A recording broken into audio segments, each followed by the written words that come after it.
U Izraelu i pobjede protiv vršnjaka te zemlje početkom februara 1:0, mlada fudbalska reprezentacija Srbije na gradskom stadionu u Inđiji savladala je i vršnjake iz Bugarske, ovoga puta ubedljivije 4:1.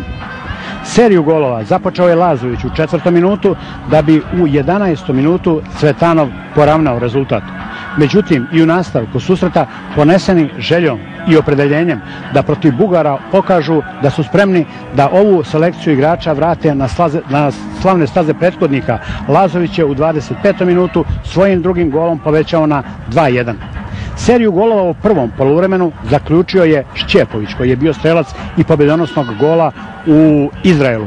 U 32. minutu postigao je gol za 3:1.